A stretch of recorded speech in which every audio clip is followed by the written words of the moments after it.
My life is a bit of a dog's breakfast. I am a medical doctor, but when I was a medical student, I started a Mexican restaurant called Zambrero.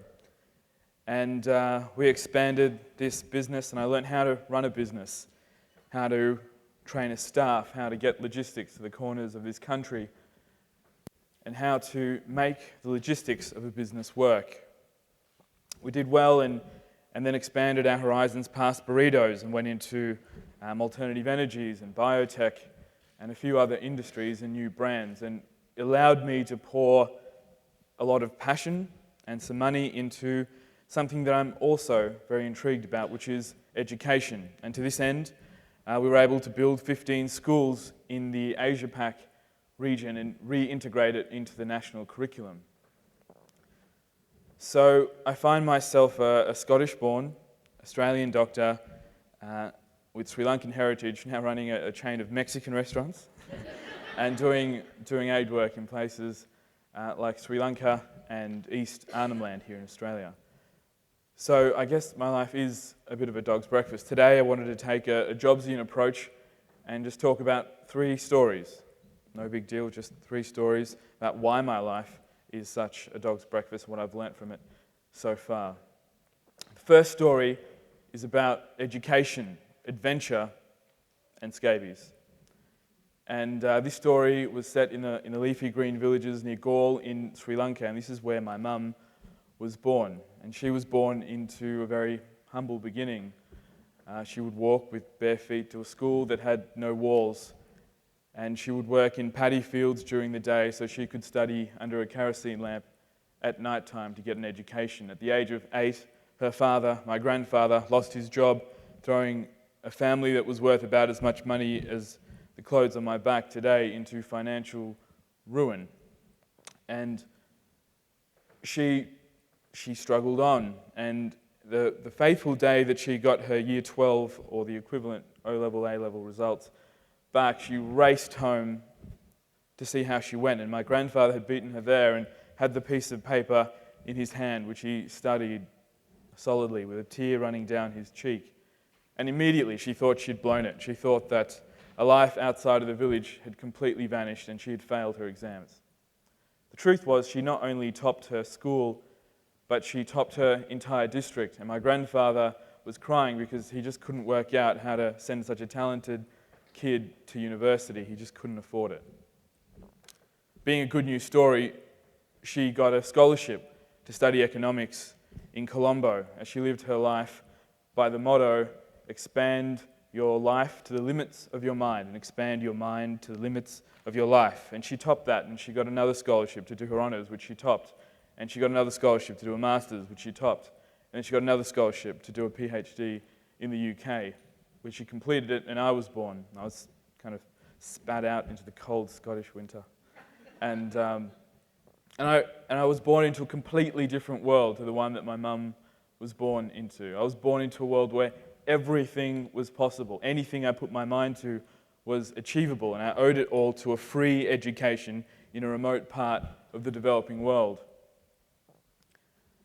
And it wasn't just me who benefited from this. In fact, the first pounds that she made from a scholarship went back home to connect her family home into the electricity grid. More pounds went back into building 2 functional wells that still service the community to this day. And she told me, this is the 32nd year of her anniversary of jumping on a plane to fly from Colombo to London. And she told me about her first day in London, when she was trying to find her hostel in a sea of kind of grey buildings.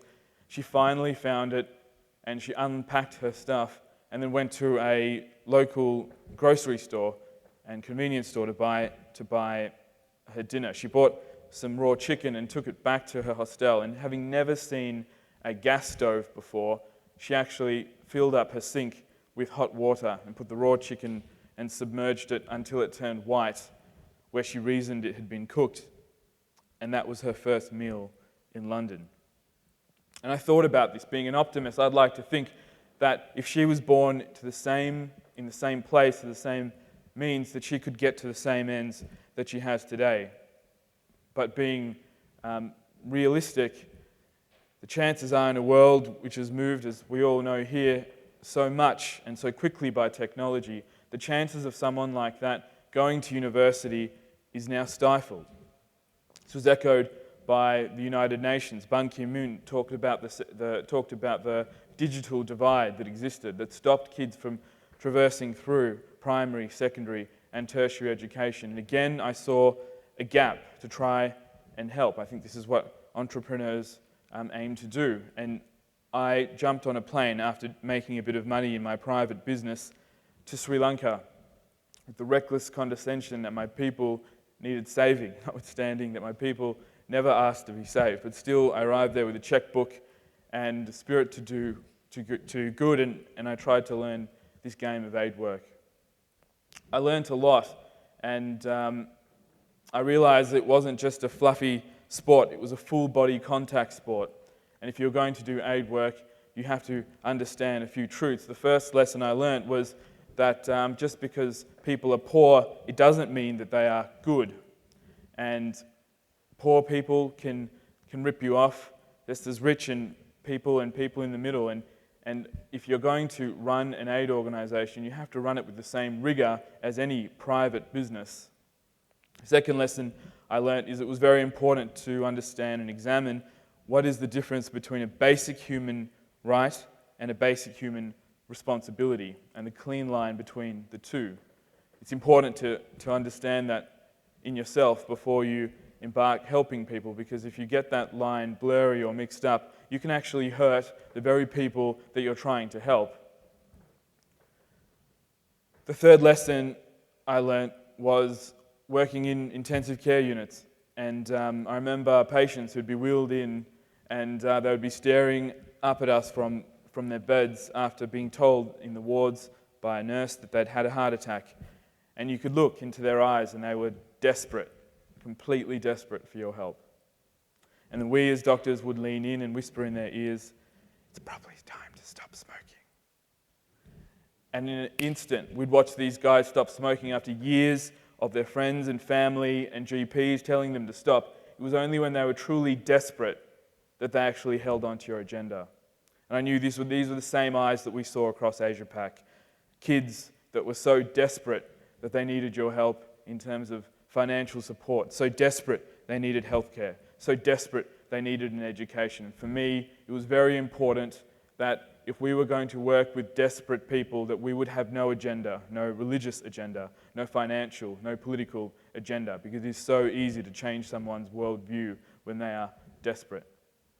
Nonetheless, we learnt the soft skills of how to run an aid organisation and integrate into a national curriculum and run evaluations. And I came back to Australia and settled into my medical and business career.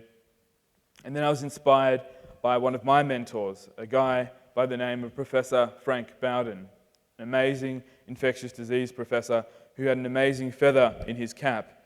He had eliminated one disease out of this country forever, called Donovanosis. I always joke that this is the elimination of Jason Donovan from this country, but in fact it was got some fans. In fact, it was actually a terrible sexually transmitted disease that afflicted Aboriginal people. He told me, as I was shocked, he was able to do it with only $4 million in 4 years with 10 people. And I thought this was not a lot of money, not a lot of time or people. He pointed me towards another professor called Jonathan Karapetis, who headed up the Menzies Research School, who told me about a disease called scabies, a mite that gets under your skin and causes a terrible itch and infection that leads downstream to heart and kidney failure. He told me 7 out of 10 Aboriginal kids get it at least once before they turn 1, although we've never really seen it here in Sydney or any of the other capital cities. And although this is such a horrific disease, it was a simple treatment. We built a board around these two people, including 2 Nobel laureates, as well as some amazing people in business and some amazing people in philanthropy. And we flew to Arnhem Land, where we talked to the elders around the room, and we asked them, "Would you allow us to work in your community?" When they said yes, we said, "Who would you like to partner with in working within your community. They said someone with a good head on their shoulders and someone who can move to Arnhem Land. I said, hey, this is a Christmas list. You can have anything you want right now. So dream big, and they told me, well, how about a senior medical doctor with a public health background who has done work in Aboriginal communities before, has worked in Doctors Without Borders, MSF, and with all of that, they have to be able to live and work in Darwin or Gove. At this point, I thought, wow, that's a pretty tall order, but it wasn't a voice alone in the wilderness anymore, and indeed, we had a board of Nobel laureates, and we completely flexed our networks until we got an amazing man who not only was a senior medical doctor, but he had a public health background, a PhD from Harvard University in pandemic health control. He not only had worked in Aboriginal health communities, but he was well respected for being the quiet listener in the room. He had not only worked in MSF, was one of the leaders, and worked in Afghanistan, where he worked for people who were under the Taliban, and his life was threatened all of the time. But he believed that just because you live in tyranny, you still deserve access to healthcare. And after seeing what we were doing, he flew his family into Gove, where he led our organisation. When he went there, he made an amazing contribution to One Disease at a Time and also Aboriginal affairs in general. He made two very significant insights, the first of which is that he described what it was like to work in Indigenous affairs and the communities that received healthcare. He said, ultimately, there were a voiceless community that lived in remote parts of Australia that couldn't provide their own healthcare, so they would contract a third party, either the government or a health institute, to actually deliver healthcare to them. But when it was a crummy product, they had no recourse to actually say that it was a terrible product. He realised that the secret sauce behind MSF was that they were community advocates, and the simple way to succeed in Aboriginal communities was to partner. There's an Australian poet that once said, "It's harder to do but easier to say, and I mean what I say when I say, mean what you say." And this is what he said about being community-led. What would it be like to make every decision, whether you turn left or right, you say yes or no, if an Aboriginal community member is standing right there in front of you, and you think to yourself, well, if I said yes, would they promote me or would they fire me? Bringing power back to these voiceless people. The second important insight he made was that scabies is not just one disease. In fact, it's a spectrum of disease. On one end, you've got simple scabies, where you get an itch and you've got a few mites that can progress into something more serious. And on the other end, you've got something called crusted scabies, where you've got millions of mites engulfing your body, creating the modern-day lepers, where people would smell like rotting flesh and be ostracized in a community and live in tents outside their homes for fear of reprisal. He had seen this before, and he said, well, this is kind of like AIDS in Africa. In fact, when we were trying to contain it, what we would do is we would actually make sure we had a register. So we would not only treat people with AIDS, but all of their contacts. And slowly but surely, we would be able to contain this disease. This is what we did at One Disease at a Time. We created the first disease registry for scabies. We approached it in a novel way. We realized it was a chronic disease that was actually the reservoir that spread scabies across a community. And we have halved crusted scabies in East Arnhem Land and are well on our way to eliminating it in the 3-year period that we set out to do.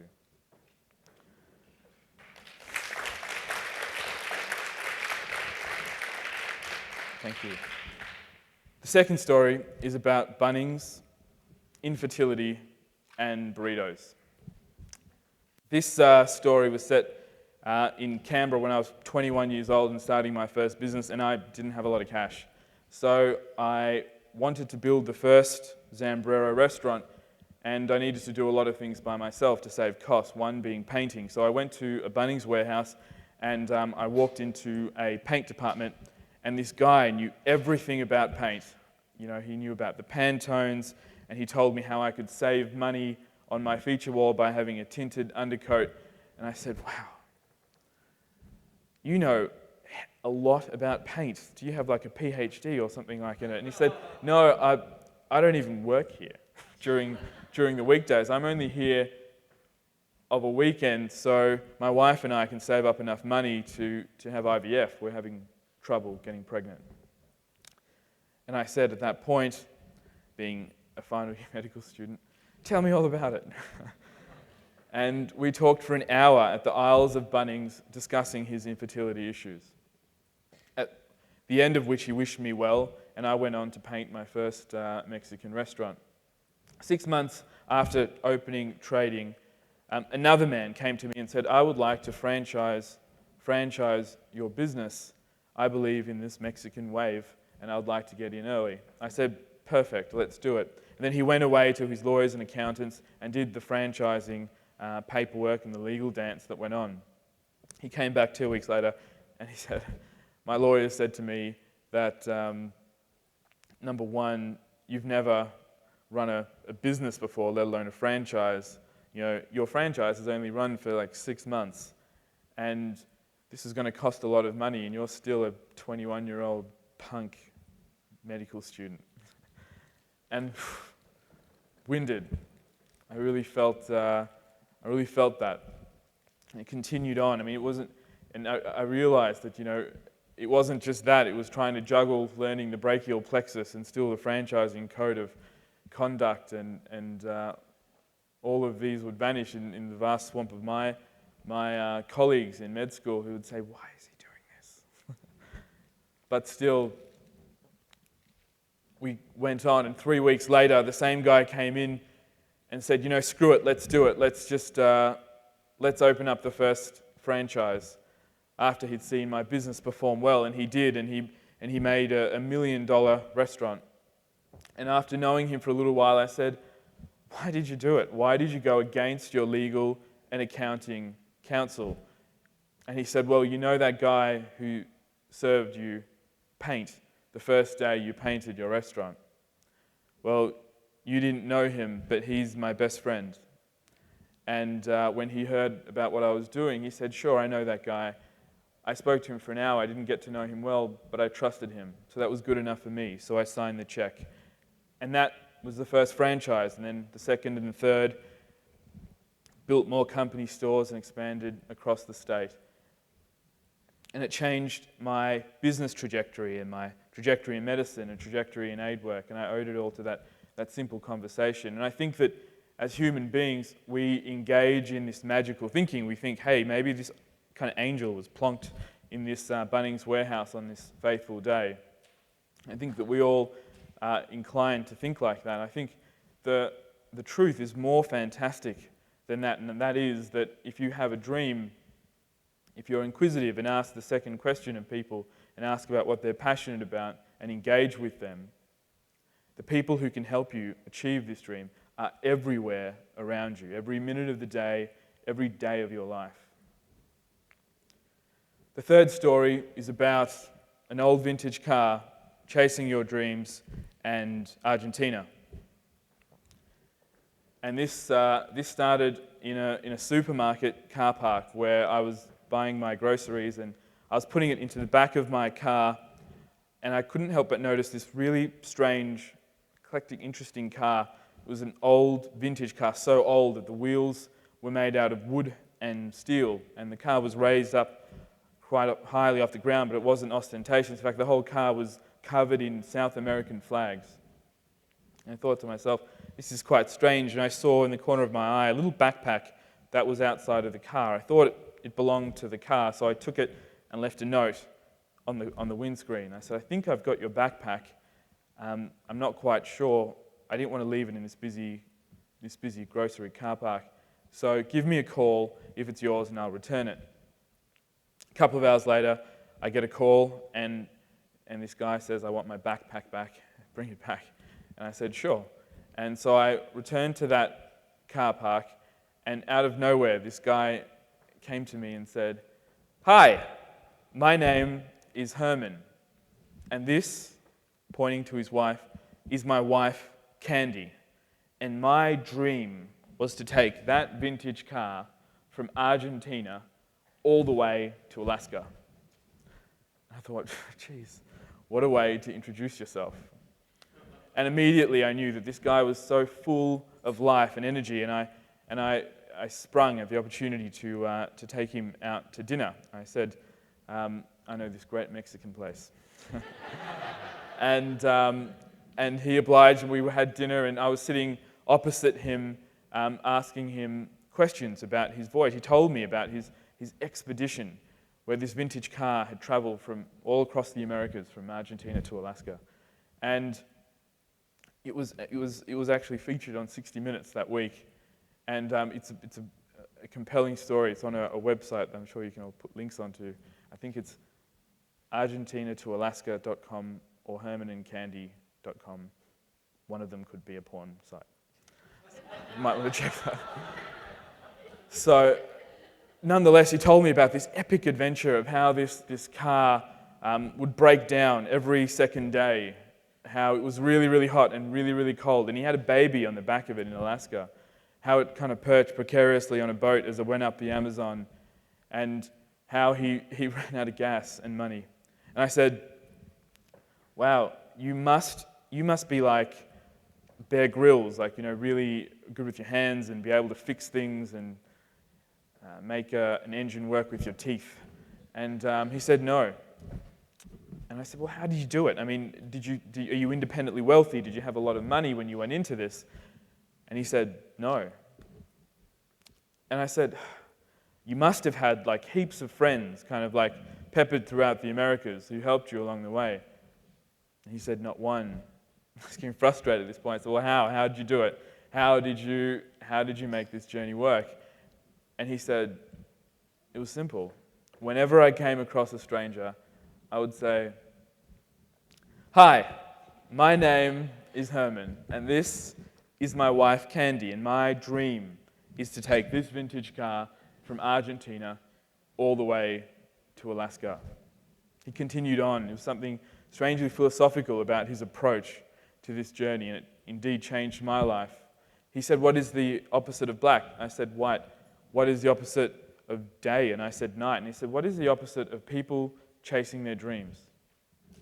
I said, I'm not quite sure. And he said, what I found across this journey is that anyone who wasn't chasing their dreams would try and help him and vicariously experience what that would be like. There would be people who would shelter his family when it was too cold. They would paint on the side, pictures and sell them for gas money, or they would help them fix their car or service their car when it broke down. It changed his life. And indeed, when I started One Disease at a Time and I met the Prime Minister, I was fortunate enough to do so. I said, hi, my name is Sam Prince, and my dream is to eliminate the disease out of this country. So these are 3 stories in my life, the dots that have connected to lead me here. And as you can see, everything that I do, although A Dog's Breakfast, is an extension of where I've come from. When I watch a lot of people here embarking upon this new journey into technology, I remember what it was like when I started, and this strange feeling that everything was possible, not even really a feeling, but a sense of longing, wistfulness, groping pain mixed with incommunicable happiness. I thought that everything was achievable, that anything I put my mind to, I could get to.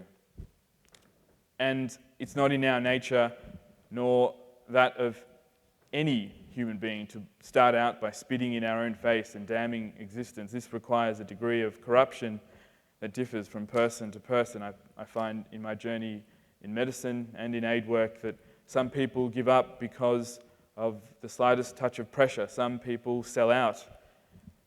But most, through imperceptible degrees, wake up one day knowing that they just don't have the fire anymore.